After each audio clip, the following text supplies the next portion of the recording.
क्या आप ऐसे कोर्स के बारे में सर्च कर रहे हैं जिसकी वैलिडिटी एक्सेप्टेंस वर्ल्ड वाइड हो? क्या आपको सीए में टफ लगता है लेकिन आप अकाउंटेंट बनना चाहते हैं, आप ऑडिटर बनना चाहते हैं, आप कंसल्टेंट बनना चाहते हैं, तो आज मैं आपको एक ऐसे कोर्स के बारे में बताने वाला हूं जिसकी वैलिडिटी वर्ल्ड वाइड भी है और नॉट इवन जिस बच्चे को सीएस मुश्किल लगता है उसके लिए ये थोड़ा as compare to chartered accountant थोड़ा आसान लगेगा और इस कोर्स को करने के बाद ऑडिटर, कंसल्टेंट या अकाउंटेंट भी बन सकते हैं। जी हाँ, आप सही सोच रहे हैं। हम बात करने वाले हैं आज ऐसे कोर्स के बारे में जिसका नाम है ACCA और ये यूके बेस्ड कोर्सेज है और यहाँ पर इसकी वैलिडिटी 180 प्लस कंट्रीज में है। 180 प्लस कंट्रीज में आप इसको करने के बाद प्रैक्टिस कर सकते हैं। तो आज हम इस वीडियो में बात करेंगे ACCA के सभी चीजों के बारे में कि उसकी ड्यूरेशन कितनी है, उसकी एलिजिबिलिटी क्या है, एग्जाम पैटर्न क्या है, पासिंग क्राइटेरिया क्या है, फीस स्ट्रक्चर क्या होता है, खर्चा कितना आएगा, करियर ऑप्शंस क्या है और सैलरीज कितना मिलेगा ACCA करने के बारे में। तो लेट्स स्टार्ट टुडेज क्लास। तो hello everyone, welcome back to the channel. This is Alam from school of accounts, जहां हम बात करते हैं कॉमर्स से रिलेटेड हर छोटी बड़ी बातों को, वो भी आसान शब्दों में। तो सबसे पहले हम बात करेंगे कि सर ये बताओ कि इस कोर्स का मतलब क्या है। व्हाट इज ACCA,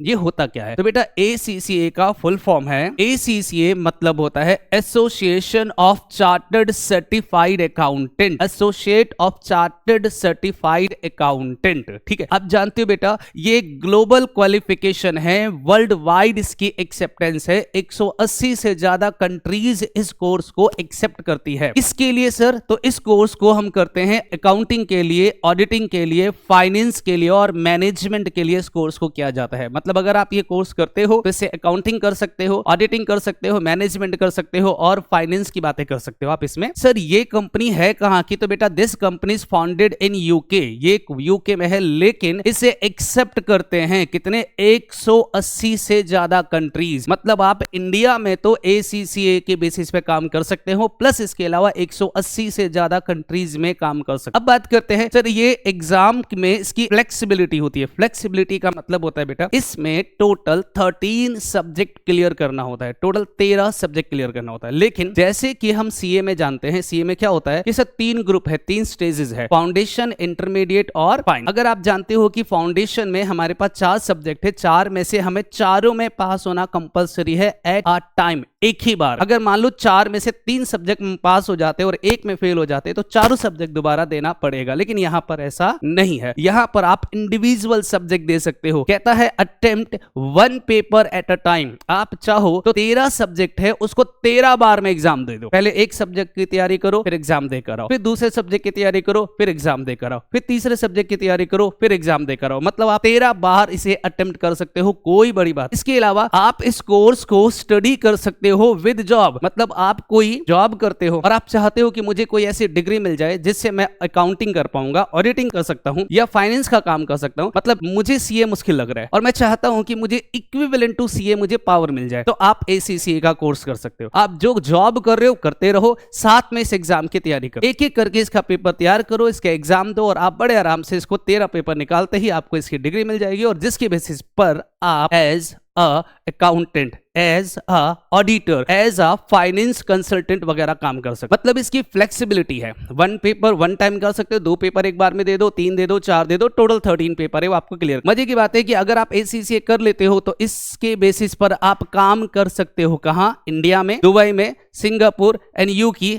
एक्सेट्रा मतलब है कि 180 कंट्रीज है जहां आप काम कर सकते। मजे की बात बताऊं, CA जो है चार्टर्ड अकाउंटेंसी का कोर्स, उसका काम मोस्ट ऑफ द इंडिया में होता है। हाँ, मैंने कहा था कि 47 कंट्रीज में एक्सेप्टेंस है CA की, लेकिन इसकी 180 प्लस कंट्रीज में एक्सेप्टेंस है, वो वर्ल्ड वाइड पे आप काम कर सकते हो। अब बात करते हैं सर इसका पेपर होता क्या है। पता है इसका पेपर जो है वो साल में 4 बार हो। 4, पहला आप मार्च में इसका पेपर होगा, इसके बाद जून में पेपर होगा, फिर सितंबर में पेपर होता है और फिर दिसंबर में पेपर होता है। मतलब साल में 4 बार पेपर। आप एक काम करो ना, एक पेपर की तैयारी करो और उसके बाद मार्च में दे दो, फिर दूसरे पेपर जून में, तीसरा पेपर सितंबर में, चौथा पेपर दिसंबर में। तो इस तरह से आप 4 पेपर दे सकते हो। ऐसा भी हो सकता है कोई बच्चा नहीं सर मैं तो फुल टाइम ACCA करना चाहता, आप क्या करोगे तो तीनों पेपर की तैयारी कर लो एक ही बार में और मार्च वाले अटेम्प्ट में दे दो तीनों पेपर। उसके बाद अगले ग्रुप की तैयारी करो, सितंबर में दो, नेक्स्ट दिसंबर में दे दो या जून में दे दो, तो आप आराम से इसको कर सकते हो कोई। अब बात करते हैं कि सर ये बताओ कि कौन कर सकता है ACCA।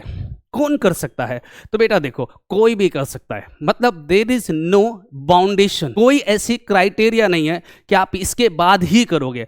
आप चाहो तो 10th के बाद भी कर सकते हो, आप चाहो तो 12th के बाद कर सकते हो, आफ्टर ग्रेजुएशन कर सकते हो, आफ्टर सीए, सीएस या सीएमए कर सकते हो, या ड्यूरिंग द सीए, सीएस और सीएमए वगैरह कर सकते हो। मतलब आप ग्रेजुएशन के बाद भी कर सकते हो, पोस्ट ग्रेजुएशन के बाद कर सकते हो, कोई प्रोफेशनल कोर्स के बाद कर सकते हो, 10th के बाद और 12th के बाद। देयर इज नो क्राइटेरिया कि आप ये क्वालिफाइड होगे तभी आप ये कोर्स कर पाओगे। Point number. पर मैं प्रेफर नहीं करता हूं 10th क्लास वाले बच्चों के लिए, क्योंकि वो उस लेवल पे नहीं होते हैं कि वो ACCA के सब्जेक्ट को हैंडल कर। हाँ, मैं प्रेफर करता हूं कि आप 12th के बाद ज्वाइन कर लो, लेकिन 12th के बाद किसी भी स्ट्रीम, कोई फर्क नहीं पड़ता है, आप आर्ट स्ट्रीम से हो, आप कॉमर्स स्ट्रीम से हो, आप साइंस स्ट्रीम से हो, कोई फर्क नहीं पड़ता है, किसी भी स्ट्रीम से हो आप ACCA कर सकते। आफ्टर ग्रेजुएशन आपने BBA किया है, आपने BCA किया है, आपने BCom करा है, BSc करा है, देयर इज नो लिमिटेशन, आप किसी भी स्ट्रीम से ग्रेजुएशन हो, आप बड़े आराम से ये एग्जाम दे सकते हो। सर आप CA क्वालिफाइड हो, क्वालिफाइड मतलब आप CA बन चुके हो, CS कंप्लीट हो गया तो भी आप कर सकते हो। अगर आप सेमी क्वालिफाइड, सेमी क्वालिफाइड का मतलब होता है बेटा कि मैंने CA का इंटरमीडिएट दे दिया, उसके बाद मैंने CA छोड़ दिया, मेरे से फाइनल नहीं हो, या मैं CS का फाइनल एग्जाम का फर्स्ट ग्रुप दे चुका हूं, CMA का मैंने इंटरमीडिएट दे दिया और अब से मेरे से नहीं हो रहा है, तो आप ऐसे केसेस में भी ACCA कर सकते हो। हाँ, एक पॉजिटिव बात बताता हूं कि अगर आपने ग्रेजुएशन या CA या सेमी क्वालिफाइड CA उसके बाद ACCA का पेपर देते हो तो आपको ढेर सारे सब्जेक्ट में क्या मिल जाएगा? एग्जेम्पशन। एग्जेम्पशन क्या होता है सर? एग्जेम्पशन का मतलब होता है कि टोटल 13 पेपर है, तो अगर आप CA बन चुके हो उसके बाद ACC का पेपर दे रहे हो तो इसका मतलब है आपको 13 में से सिर्फ 10 पेपर देने पड़ेंगे या 9 पेपर देने पड़ेंगे। ये लेट्स से आप एग्जेम्पशन चेक कर लेना, एक बार आपको दिखा दूंगा। इसके अलावा अगर आपने सेमी क्वालिफाइड हो तो हो सकता है 13 में से सिर्फ 12 ही पेपर देना पड़े, 2 पेपर आपको एग्जेम्प्ट हो जाए, ना देना। ग्रेजुएट हो तो हो सकता है 13 में से 12 पेपर देना पड़े। ये डिपेंड करता है कि आपने कौन से सब्जेक्ट को इन डेज में इन सारे कोर्सेज के दौरान पढ़ा है, वो सब्जेक्ट आपका एग्जेम्प्ट हो जाएगा। ठीक है, तो ये कुछ एग्जेम्पशन होता है। वैसे ओवरऑल 13 पेपर होता है, 13 पेपर। आप 13 में से अगर 10th के बाद करते हो पूरे 13 पेपर देने पड़ेंगे, 12th के बाद करते हो पूरे 13 पेपर देने पड़ेंगे, आफ्टर ग्रेजुएशन करते हो तो मे बी 12 या 11 पेपर देना पड़ेगा, आफ्टर CA करते हो तो मे बी 7 या 8 या 9 पेपर देना पड़ेगा, जिसके बाद आप ACCA का डिग्री मिल जाएगा। अच्छा, एक और बात बता, जो बच्चे CA कर चुके हैं और ACCA करते हैं तो वो इंडिया के अलावा ऑल बाकी कंट्री में भी एज अ अकाउंटिंग प्रैक्टिस कर सकते। अब बात करते हैं कि सर ये बताओ इसे कौन रिकॉग्नाइज करता है, क्या हमारे इंडिया में ये रिकॉग्नाइज है? तो आंसर इज यस, इसे बिग 4 कंपनियां रिकॉग्नाइज करती है। बिग 4 कंपनियां का मतलब होता है बेटा जितने भी हमारे इंडिया की बड़ी बड़ी कंपनियां हैं जो बिग 4 है वो ACCA कोर्स को सर्टिफाइड करती है, वो उनको हायर करती है, वो उनके बेसिस पे जॉब देती है। MNC मल्टीनेशनल कंपनीज भी आपको हायर करती है ACCA कोर्स के बेसिस पर। आप स्टार्टअप में काम कर सकते हो, आप कंसल्टिंग फर्म में काम कर सकते हो, आप इंडिया में काम कर सकते हो, आप UK में कर सकते हो, UAE, कनाडा एंड सिंगापुर। इसके अलावा और भी जितनी कंट्रीज है आप यहां पर भी काम कर सकते हो as a accountant, as a auditor, as a finance manager. अभी मैं बताऊंगा किस किस फील्ड पे काम कर सकते हैं, तो इन जगहों पर आप काम कर सकते हो। ये लोग रिकॉग्नाइज करते हैं, ये लोग ACCA को हायर करते हैं। अब बात करते हैं कि सर ये बताओ इसका एग्जाम पैटर्न क्या है, एग्जाम कैसे देंगे? चलो हमें समझ में आ रहा है कि हम ACCA करने के बाद ऑडिटर बन जाएंगे, अकाउंटेंट बन जाएंगे, तो क्या इसका एग्जाम पैटर्न क्या है? आराम से सुनना बेटा। सबसे पहली बात, इसका जो एग्जाम है वो कंसेप्चुअल एंड लॉजिकल होता है। इसका मतलब ये होता है आप लोगों ने नोटिस किया होगा कि जो CA का पेपर होता है, चार्टर्ड अकाउंटेंट इंडियन CA का, उसमें कोई भी फालतू की बात नहीं होती है। जितने भी पेपर, जितने भी सब्जेक्ट है वो सब के सब कंसेप्चुअल होते हैं। कंसेप्चुअल का मतलब होता है कि एग्जैक्ट टू द पॉइंट बातें होंगी, सारे नॉलेज की बातें होंगी, लॉजिकल कंसेप्ट होगा सारा। बिल्कुल सेम पैटर्न इसका भी होगा। तो क्योंकि ये कहीं ना कहीं CA इक्विवेलेंट होता है, जब मैं बोल रहा हूं कि जो चार्टर्ड अकाउंटेंट काम कर सकते हैं, जो CA काम कर सकते हैं, वो सारे काम ACCA वाले भी कर सकते हैं। तो इसलिए बिल्कुल सेम पैटर्न होता है इनका। पासिंग परसेंटेज हमारा है 50 to 60%। अगर मैं CA की बात करूं तो ओवरऑल ग्रुप में 7 to 8% मार्क्स आते हैं, 7 to 8% पासिंग परसेंटेज होती है। मतलब 100 बच्चे एग्जाम देंगे तो 6 या 7 बच्चे CA बनते हैं, लेकिन यहां पर 50 to 60% इनका पासिंग परसेंटेज। दूसरा, सर इसमें टोटल कितने पेपर होते हैं? अभी मैंने बताया इसमें टोटल कितने पेपर होते हैं, 13 पेपर होते हैं, जिसमें 3 पेपर हमारा फर्स्ट स्टेज में होगा, 6 पेपर हमारा सेकंड स्टेज में और 4 पेपर हमारा थर्ड स्टेज में। जैसे CA के मैंने स्टेज बताया था आपको कि फाउंडेशन है, इंटरमीडिएट है और फाइनल है। बिल्कुल यहां पर भी 3 स्टेजेस में पेपर होगा, 3 पेपर पहले स्टेज में, 6 पेपर दूसरे स्टेज में और 4 पेपर हमारे तीसरे स्टेज में। इसके बाद सर इसके एग्जाम का स्ट्रक्चर कैसा होगा, तो बेटा यहाँ पर जो एग्जाम होगा वो MCQ, OTQ और MTQ होता है। मतलब यहाँ पर, आई रिपीट, यहाँ पर सब्जेक्टिव पेपर नहीं होता है। यहाँ जितने भी पेपर होंगे बेटा वो कंप्यूटराइज बेस्ड होगा, कंप्यूटर पे ऑनलाइन एग्जाम होगा। और ऑनलाइन एग्जाम कैसे होंगे सर, तो ये होगा MCQ टाइप के। मैं बता देता हूँ सर ये क्या है बेटा। MCQ तो आप सभी जानते हो, MCQ का मतलब होता है मल्टीपल चॉइस क्वेश्चन, जहां पर एक क्वेश्चन होगा और उसके 4 ऑप्शंस होंगे जिनमें से एक ऑप्शन आपका करेक्ट होगा, जिसको बोलते हैं हम लोग MCQ, मल्टीपल चॉइस क्वेश्चन। दूसरा सर ये बताओ ये OTQ क्या होता है। बेटा OTQ का फुल फॉर्म है objective test questions, objective test question. Sir इसमें क्या होता है, ये फिल इन दी ब्लैंक्स होगा। मतलब कई बार क्या होता है कि फिल इन दी ब्लैंक्स करो या मैच द पेयर या ट्रू फॉल्स वाले जो क्वेश्चंस होते हैं उसे बोलते हैं OTQ, उसे क्या बोलते हैं, OTQ। इसमें ऑब्जेक्टिव टाइप क्वेश्चंस होंगे। और लास्ट वन जो है हमारा MTQ, इसे बोलते हैं मल्टीटास्क क्वेश्चंस। मल्टीटास्क क्वेश्चन क्या होता है सर, ये केस स्टडी बेस्ड क्वेश्चन होंगे। केस स्टडी बेस्ड क्वेश्चन होंगे मतलब आपको एक केस स्टडी दे दिया जाएगा जिसके नीचे छोटे छोटे 4, 5, 7 क्वेश्चंस होते हैं, उसे बोलते हैं सब क्वेश्चन होते हैं, उसके अंदर सब क्वेश्चंस होते हैं, उसे बोलते हैं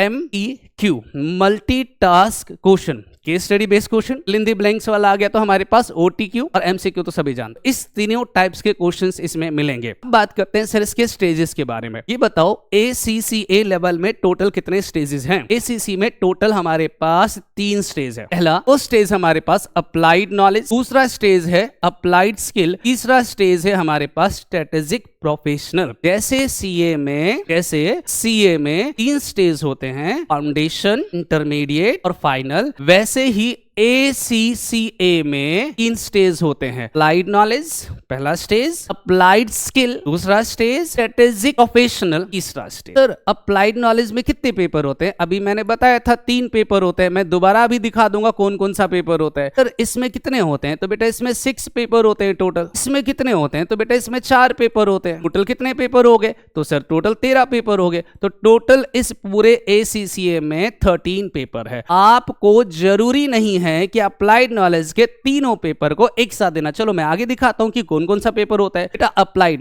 नॉलेज में टोटल कितने पेपर बताए, 3 पेपर। पहला है बिजनेस एंड टेक्नोलॉजी, दूसरा है मैनेजमेंट अकाउंटिंग, तीसरा है फाइनेंशियल अकाउंटिंग। अगर मैं बात करूं बिजनेस टेक्नोलॉजी के बारे में तो सर ये कितने नंबर का पेपर आता है, तो तीनों पेपर हमारे 100 मार्क्स के आते हैं। तीनों पेपर हमारा 100 मार्क्स का होता है। तो पासिंग परसेंटेज कितना है, तो बेटा 50% वाला पास काउंट होता है।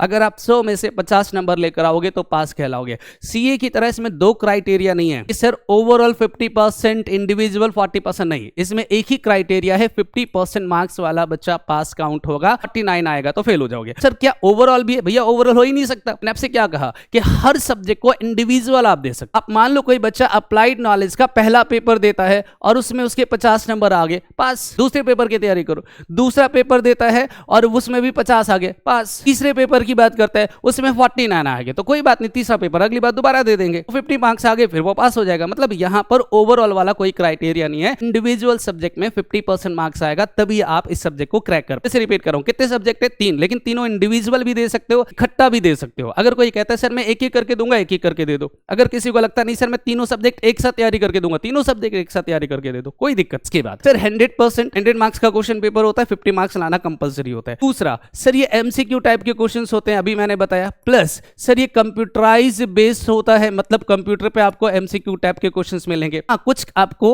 OTQ मिलता है, अभी मैंने बताया। कुछ केस स्टडी बेस्ड क्वेश्चंस मिलेंगे आपको, जिसको बोलते हैं मल्टीटास्क क्वेश्चंस। इस तरह के क्वेश्चंस आपको इसमें देखने को मिलेगा। सर कितने घंटे का पेपर होता है, बेटा ये 2 घंटे का पेपर होता है, 2 आवर्स का पेपर होता है, 2 घंटे का पेपर होता है। ओके सर, तो अप्लाइड नॉलेज जो है वो 2 घंटे का पेपर होता है, 100 मार्क्स का पेपर होता है, जिसमें इस टाइप के क्वेश्चंस मिलेंगे। पासिंग परसेंटेज हमारा 50%। बात करेंगे सेकंड ग्रुप के बारे में, इसका नाम है अप्लाइड स्किल। इसमें टोटल कितने सब्जेक्ट है, इसमें टोटल 6 सब्जेक्ट है। कौन कौन सा सब्जेक्ट है देखो जरा। पहला कॉर्पोरेट एंड बिजनेस लॉ, दूसरा परफॉर्मेंस मैनेजमेंट, तीसरा टैक्सेशन, चौथा फाइनेंशियल रिपोर्टिंग, पांचवा ऑडिट एंड एश्योरेंस और छठा है हमारा फाइनेंशियल मैनेजमेंट। मैनेजमेंट। सर ये बताओ इसके पेपर कितने मार्क्स के आएंगे? तो बेटा इसके पेपर भी 100 मार्क्स का ही आएगा। 100 मार्क्स का एक पेपर जिसमें 50% लाने वाला पास माना जाएगा। कितने बच्चे एग्जाम देंगे? 2 बच्चा एग्जाम देगा और उसके 100 में से 50 आए तो पास हो जाएगा, 49 वाला फेल हो जाएगा। दूसरा, सर ये कितने घंटे का पेपर होता है? बेटा ये 3 घंटे का पेपर होता है। ये भी हमारे पास कंप्यूटराइज पेपर होगा। कंप्यूटराइज पेपर का मतलब होता है सर कंप्यूटर पे पेपर होगा। और जब कंप्यूटराइज पेपर बोलूं तो वही 3 टाइप के क्वेश्चंस आएंगे। एमसीक्यू आएगा हमारे पास,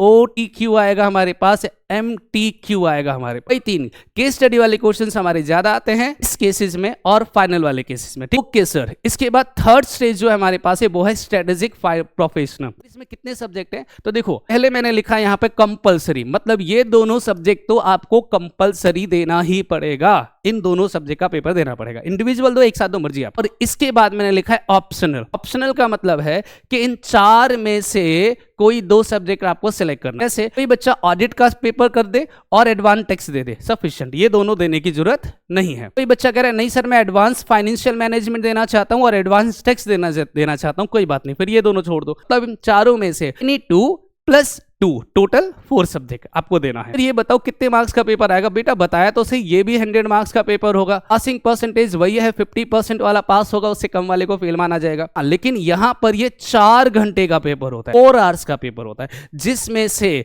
4 घंटे में से आप जानते हो 40 मार्क्स के तो हमारे एमसीक्यू आएंगे और 60 मार्क्स का जो क्वेश्चन होगा वो हमारा केस स्टडी बेस्ड क्वेश्चन होगा। जो अभी मैंने बताया था कि सर केस स्टडी बेस, जिसको हम लोग बोलते हैं मल्टीटास्किंग क्वेश्चन। अब इसमें क्या होगा सर, एक केस स्टडी बनाएगा और उसमें से 4, 5, 6, 7, 8 क्वेश्चन से डाल देंगे, छोटे छोटे क्वेश्चन, सब क्वेश्चन डाल देंगे जिसको हमें सॉल्व करना होता है। तो 40 मार्क्स का हमारा एमसीक्यू आएगा और 60 मार्क्स का हमारा केस स्टडी बेस या एमटीक्यू आएगा। कितने घंटे का पेपर होगा सर? 4 घंटे का पेपर होगा। 100 मार्क्स का पेपर है, 50% वाले को पास काउंट किया जाए। इन दोनों को देना कंपलसरी, इन चारों में से कोई भी 2 आप सिलेक्ट कर सकते हो। क्या एक साथ देना? नहीं, इंडिविजुअल देना। मैं बार बार बता चुका हूं, 13 पेपर में से हर पेपर को इंडिविजुअल सॉल्व करना है, या एक साथ देना चाहो तो एक साथ दे दो। कोई फुल टाइम एसीसीए कर रहा है तो एक साथ दे दो ये सारे पेपर। अगर इंडिविजुअल देना चाहते हो तो इंडिविजुअल दे दो, मर्जी आप। बात करते हैं कि सर इसमें खर्चा कितना आएगा, हम एसीसीए कर पाएंगे? कि ये वर्ल्ड वाइड एक्सेप्टेंस है और ये फॉरेन कोर्स कहलाता है, तो खर्चा तो महंगा होगा। हाँ बिल्कुल होगा। हमारे इंडिया में जो 2 इंडियन कोर्सेज मैंने आपको अभी तक डिक्लेयर किया है, चाहे वो सीए हो, सीएस हो या सीएमए हो, कॉस्ट एंड मैनेजमेंट अकाउंटिंग, इन तीनों के जो फीसेस है वो बहुत नॉमिनल है। फ्रैंकली बता रहा हूं, बहुत नॉमिनल है। सीएस का मैंने आपको ऑलरेडी बता रखा है कि लगभग 40 से 45 हजार रुपये खर्चा आता है, मैक्सिमम 50 हजार रुपये। सीए में 80, 85, 90 हजार रुपये मैक्सिमम, 4 साल का खर्चा बता रहा हूं। और सीएमए का भी अप्रोक्स इतना ही है। ये इंडियन कोर्स तो है ही नहीं, फॉरेन कोर्स है, तो ऑब्वियस सी बात है इसका खर्चा ज्यादा होगा, क्योंकि डॉलर के एक्सचेंज में डिफरेंसेस आ जाते हैं। इंडिया की करेंसी एक्सचेंज में दिक्कत आती है। हमारे इंडिया की 85-88 रुपीज जो है वो अमेरिकन डॉलर की बात करूं तो $1 के बराबर होता है। तो ऑब्वियस सी बात है कोर्स वहां का हमें महंगा पड़ेगा। तो यहां पे चेक करो, यहां पर जो टोटल कॉस्ट है वो अप्रॉक्स 2.5 लाख टू 4 लाख होता है। पूरे कोर्स की बात करूं जो हमारा टाइम पीरियड है उस पीरियड में टोटल हमारे पास कितना लगेगा खर्चा? 2.5 से 4 लाख रुपए, depend on the fluctuation of currency exchange. अगर करेंसी एक्सचेंज हो रहा है, वैल्यू बढ़ रहा है तो और महंगा हो सकता है, अगर रेट घट रहा है तो और कम हो सकता है, लेकिन अप्रॉक्स इतना खर्चा आएगा, जिसमें रजिस्ट्रेशन फीस भी है, एडमिशन फीस भी है, ट्यूशन फीस भी इसमें कवर होता है, बुक्स वगैरह सब इसमें कवर होता है। टाइम कितना लगता है? तो बेटा टाइम विदाउट एग्जामिशन का मतलब है कोई बच्चा 12th के बाद कर रहा है, 10th के बाद कर रहा है, 10th के बाद कर रहा है, तो उसको लगभग 2.5 से 3 साल लग जाएंगे, 2.5 से 3 साल। लेकिन विद एग्जेप्शन का मतलब है कोई बच्चा सीए करने के बाद कर रहा है, सीएमए के बाद कर रहा है, सीएस के बाद कर रहा है, ग्रेजुएशन के बाद कर रहा है, तो कुछ सब्जेक्ट उसके एग्जेम्प्ट हो जाएंगे जो उसको नहीं देना पड़ेगा, उसको सॉल्व नहीं करना पड़ेगा। इस वजह से उसका टाइम थोड़ा बच जाएगा और 1.5 से 2 साल में इस कोर्स को कंप्लीट कर सकते हो। 12th के बाद करने में आपको कितना टाइम लगेगा? 2.5 से 3 साल। और अगर ग्रेजुएशन या सीए के बाद करते हो तो आपको 1.5 से 2 साल लगेगा, राइट। तो ये कॉस्ट हो गया, इसका टोटल कॉस्ट कितना है अप्रॉक्सीमेटली, और ड्यूरेशन मैंने आपको बता दिया। बात करते हैं करियर आफ्टर ACCA। सर चलिए हम मान लेते हैं इतना एफर्ट करके हम 13 पेपर भी निकाल लेते हैं, 13 पेपर हमने निकाल लिया, इतने महंगे फीस भी भर दिया, हमें डिग्री भी मिल गई ACCA के। अब बताओ हम कौन कौन सा काम कर सकते हैं? तो बेटा वो सारे काम कर सकते हो जो एक इंडियन CA कर सकता है। कौन सा काम सर? आप फाइनेंशियल एनालिस्ट बन सकते हो, आप ऑडिटर बन सकते हो, आप टैक्स कंसल्टेंट बन सकते हो, आप मैनेजमेंट अकाउंटेंट बन सकते हो, आप रिस्क कंप्लायंस कर सकते हो, आप फाइनेंस मैनेजर बन सकते हो। तो वही सारे जॉब अपॉर्चुनिटीज है जो एक इंडियन सीए को मिलता है। मतलब जो इंडियन सीए कर सकता है सेम काम एक एसीसीए वाले भी कर सकते हैं। बात करते हैं सर ये बताओ कि इसमें एस्टिमेटेड सैलरी कितनी मिलेगी? भैया हम पढ़ते क्यों हैं? सभी जानते हैं हम क्यों पढ़ते हैं। ओवरऑल तो हमारा मोटिव होता है पैसा कमाना। ये बताओ एसीसीए करने के बाद हमारी सैलरी कितनी? यहां थोड़ा डिसअपॉइंट करता हूं। हाँ डिसअपॉइंटमेंट जानते हो बेटा, एस्टिमेटेड सैलरी इंडिया में रुपीस की बात करो, जो नए नए फ्रेशर बनते हैं, नए नए एसीसीए बनते हैं, नए नए फ्रेशर लोग आते हैं, उनकी सैलरी बहुत कम, minor, approx 4 to 6 lakh per annum salary है। और ये सब जानते हैं भैया, सीए भी कर लोगे ना तो जब तक आपको टेक्निकल नॉलेज ना हो, जब तक आपको एक्सपीरियंस ना हो, आपकी सैलरी भी इतनी ज़्यादा नहीं होती है। लेकिन हाँ, अगर आपने एक्सपीरियंस गेन कर लिया अप्रॉक्स 2 या 3 साल का, तो आपकी सैलरी लगभग 9 से 15 लाख रुपए हो जाती है। 9 से 15 लाख रुपए। हाँ इंडिया की बात करो, लेकिन अगर आप इंटरनेशनल में कहीं सेटल हो जाते हो, आप दुबई में शिफ्ट हो गए, दुबई में सेटल हो गए किसी कंपनी में, या फिर आप यूके में किसी कंपनी में लग गए, या फिर आप सिंगापुर में किसी कंपनी में लग गए, तो वहां पर आपकी सैलरी पैकेज थोड़ी सी ज्यादा हो जाती है। 25 से 40 लाख रुपए पर एनम का पैकेज आपको मिल जाता है as ACCA degree, on the basis of ACCA degree. ये हमारे पास सारे कोर्सेज के डिटेल है। अगर आप लोगों को ये वीडियो समझ आया है, पसंद आया हो, तो दोस्तों के साथ प्लीज शेयर करना, और कोई क्वेश्चंस हो तो प्लीज आप मुझे कमेंट में करके बता देना। मिलते हैं फिर अगले किसी अच्छे वीडियोस के साथ। अच्छा कमेंट जरूर किया करो।